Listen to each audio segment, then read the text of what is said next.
Hey guys, welcome back to another video on Inside Spurs. Right after the game's finished, 2-0. 2-0 win away at Forest. Just going to give you my thoughts, feelings, go through a few things that happened in the game, some stats, that sort of thing. And I'll be interested to see what you guys think. And, obviously, we'll briefly touch on, midweek and what that might do to the team and things like that. But let me know what you guys think about the performance today, the win, where we're looking, how we're looking. And, let's jump right in. Obviously, guys, before I start, quickly, like, comment, subscribe, all that. My last video blew up out of nowhere and the subscribers have gone through the roof. So if you're new here, welcome, all right? Let's get into it. Forest 2-0 win. Wasn't smooth sailing, okay? At times, we were really under the cosh. I don't think we played exceptionally well. I thought Forest, and I said Forest would make this game difficult for us. I thought they played good football. They got really exciting players. That Gibbs White looks like a real player. And, if they end up having to pay 45 million, it's because he's absolutely smashed it. He's smashed it for himself, and the add-ons they'll happily pay it as well. So it looks like a real player. Lingard was lively. They definitely missed a bit of a focal point up top. You could tell they're putting a lot of balls into the box, and there wasn't really anyone there for it until the second half, and then by that point, it started getting a bit late because they brought Surridge on as well. So midfield-wise, they definitely overran the midfield a little bit on us. I think obviously Lingard drops into a few pockets of space, which helps that, and Gibbs White is sort of similar. And defensively, we actually got at them defensively, if I'm honest. I was surprised. I thought defensively they might be all right, but actually we did get at them. Let's sort of talk about it. So Kane got 2 goals, obviously missed a penalty, so for the hat-trick, it's a shame. It would have been lovely, especially for the fantasy football team, it would have been lovely. But it's what it is. We got into a lot of good opportunities today, and we created a lot of great chances, and we just seemed to just miss that final touch or that final killer ball. I thought Kulusevski was really busy. Probably first 15 minutes of the first half. Obviously got the assist, a lovely ball into Kane. Obviously Kane then scores that 5 minutes in. And then looked really good in the second half, actually. He looked really lively. But towards the sort of the middle to back end of the second half, I thought Son and Kane were a lot more the focal points in the second half to start off with. I thought Son had an indifferent game, worked hard, got into lots of good positions, probably should have scored at least once. But you know what? I think for a man who's lacking confidence, he was still putting himself around. There was an interesting stat really early on. I think it was in the second half. He only had 12 touches or 12 involvements. I think it will come back. I'm not worried about Son whatsoever. I don't think any Spurs fan is. I think he's a world-class player. He's just going through a bit of a barren run. Every player has this, okay? You look at like the Messis and Ronaldos, they had it for about a game. They were a different beast. You think players like Kane didn't score, all the time last season. Son was doing that. It seems like this season has been a bit of a switch. Kane's the goal scorer and Son isn't as much. So, but I thought they played well. I thought Emerson looked really solid. Actually, I thought he had a really solid game going forward. He didn't really do a lot going forward in terms of balls in and things like that. But I thought he was very good on the ball. Perisic was solid again. He was whipping loads of great balls in, and we just weren't getting on the end of them. I know the penalty was across from, obviously, the left-hand side from Perisic, and then, obviously, we missed the penalty. I was annoyed. I thought I might get some assist points for Perisic on fantasy football as well, but hey-ho, is what it is. He got me a clean sheet, and that's all I care about. And in terms of the midfield too, they got overrun a little bit, but they worked so hard. Those two, you can never fault the energy from Højbjerg and Bentancur. I thought Bentancur was fantastic today, by the way. I really did. He was measured on the ball. He actually was probably out of the two, the more defensively based player today. You normally put that sort of mould association with Højbjerg. So there was that. And then, the back three, I thought Sanchez was solid. I did think he was solid again. Look, we've not conceded a goal with him in the team, I think, for about 9.5 hours. That's an amazing stat. And he's not been playing every single week. So this is spotty here and there, and that's fantastic to sort of see that, he is very dependable. Actually on the ball, I thought he was quite solid as well, which is always nice. Thought Dyer got caught out of position a few times. I did notice that today. I don't think it's one of his strongest games. And Davies had some good and bad moments. I'd probably say of the three, he was probably the second of the three that was quality. I thought Dyer was solid, but did make a few mistakes. But I thought Sanchez of the three was very, very solid.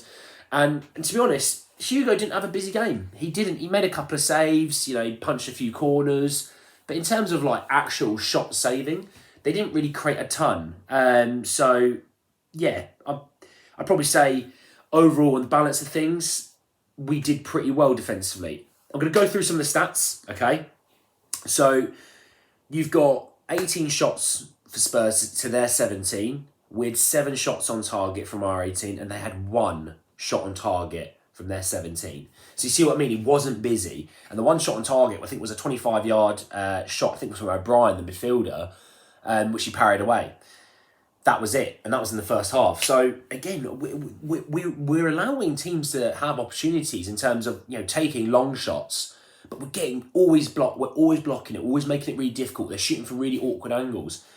Chelsea had, I think every 1 in 4, sort of 5, maybe nearly every 1 in 6. That's when they had a shot on target. Wolves were sort of similar, didn't have a lot of shots on target. Same as Southampton. So it's clearly a thing that's a trend that's happening here. Happy for you to take shots from 25, 30 yards, but we're going to charge it down. We're going to block it. And you can see we'll put a lot of bodies on the line. They had 56% possession to our 44. Not uncommon, to be honest. They were lively. Especially the fans. Fans were fantastic. Those Forest fans were fantastic. Even at full time, they're still cheering and they're still singing songs. Absolute fantastic fan base. And I really, like I said, I hope they stay up. I really do. I love the City Ground. I know we're going there soon again to play the League Cup third round, but I love the City Ground. It's a great atmosphere. And yeah, fair play. All credit to them, to be fair. They were brilliant atmosphere. And then sort of from there, we only had actually 1 corner today, which is quite surprising. We've got Gianni Vio, a set-piece specialist, coming in. Well, he can't really work with a lot with 1 corner. And just to touch on then sort of the boys that came on, sorry. So obviously you had Richie came on, obviously got the assist for Kane. Live wire, absolute live wire. Going down, holding his... male genitalia area, be nice about it for YouTube's sake. Going down holding that about 10 seconds after getting hit, it's a bit laughable if I'm honest. That's the part of the Richarlison you don't like. The part you do like is the working hard, quality on the ball, brilliant assist, and he looks like a proper player. And I think he'll be in the team midweek. I will do a preview for midweek in the coming days. I won't talk about it too much now, but I do see him starting, and he was absolutely brilliant when he came on. He did really rattle them a little bit, and you could definitely tell. Not sure that'll go down too well with Conte, the whole doing keepy uppies and all those things. But do you know what? Really changed the game when he came on. Proper live wire, good energy. And you know what? Let's just wait and see if he gets that link up with Kane and see how well it goes. He definitely missed the opportunity playing Spence in at the end, though. Definitely, I've noticed that. I was a bit annoyed at that because I think Spence really would have been charging through on goal virtually with this, because he's got some serious speed, that man. Yeah, obviously Spence came on for a few minutes, had an opportunity to score.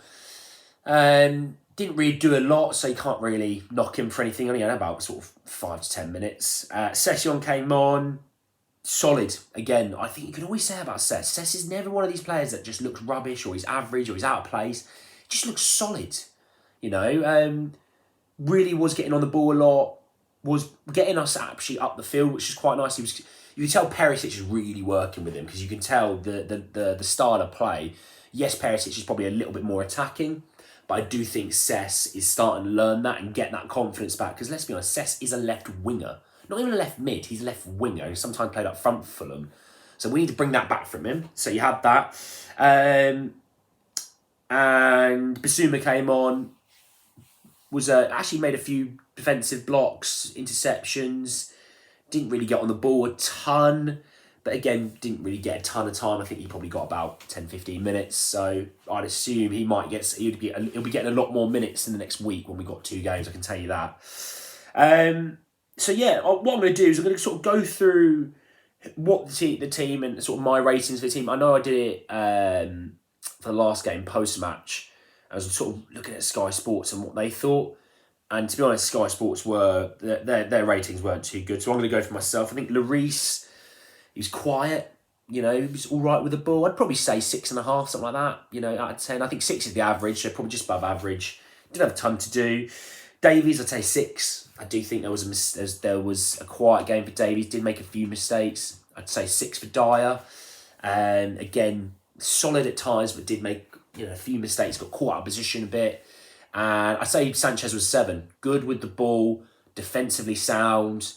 Really, you couldn't really spot out a point where you're like, yeah, he's at fault for this or he's done this. So there's that. Perisic, I'd say 7, because he did get forward quite a bit. He was good on the ball. Defensively was pretty solid. And there was a couple of occasions, but he really did play well against Williams on the right wing. Emerson, I'd probably say Emerson is 7 actually, thinking about it, because defensively solid. Good with the ball, didn't really make a ton of mistakes. Level-headed, got forward in good times as well, and got us up some dodgy positions, and he's working well with Kulusevski on that wing. So yeah, I'd probably say 7 for Emerson, if I'm honest. The 2 midfielders, Bentancur I'd go 7, okay, purely for the fact that he was good with the ball, didn't really give it away, was really good defensively, was smart. He definitely worked absolutely tirelessly. Højbjerg, I'd probably say, it wasn't one of Højbjerg's best games, if I'm honest. He was good, fairly good with the ball, worked really hard. You could tell he was pretty much ran himself into the ground at the end of the game. But he was sloppy at times. And he did give it away in times where we would probably need to keep hold of possession. I'd probably say somewhere like 6.5 for Højbjerg. I don't think it was terrible, but I don't think it was one of his good games. Son, I'd say 6. Son had some good moments, but he was quiet mostly. Probably with that shot where he probably, because obviously I know he tried to square it to Kane, came back out, he knocked it past the player, shot it right at Henderson. You had Perisic and Kane sitting there waiting for him to just square the ball. Square the ball, we're here, we'll score. So it's a shame there, but yeah, I'd say 6. Deki, Kulusevski, 7, definitely 7. Was really lively, probably one of him and Kane were the 2 lively options up front. Obviously got the assist as well for the first goal. Defensively worked very hard. Yeah, definitely a 7. He might even tempted to go a little bit higher, but I'll go 7. And Kane, I'd probably say Kane maybe an 8, if I'm honest, because 2 goals. I know he missed a penalty, but 2 goals, won a lot of good fouls, kept hold of the possession when we could. The ball wasn't sticking to him as much as it normally does. That's something that went against him a little bit, but was really solid today. He kept pulling us up the field, which is always really nice. So there's that. And then the boys off the bench, I'd say Richie, 7, worked really hard, good with the ball, got an assist. The theatrics is what I'll probably sum up with. Maybe aren't the best thing. Cess, I'd probably say 6.5. Wasn't on for a ton of time. Probably was only on for about 20 minutes. But solid. Didn't really give the ball away a lot. Worked hard.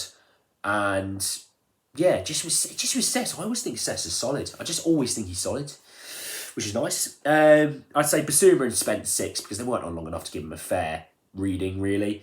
So, but yeah, let me know what you guys think about the players, and let me know what you guys think, because I think I was speaking to a few people as the game was going on, and there's a lot of people weren't too keen on 2 midfielders playing today and how they played, and Son thinking needs to be dropped, things like that. So what I'm going to put it to you guys, I'm going to put it to the comments. The comments was lively last time. Let me know what you think about the game first and foremost.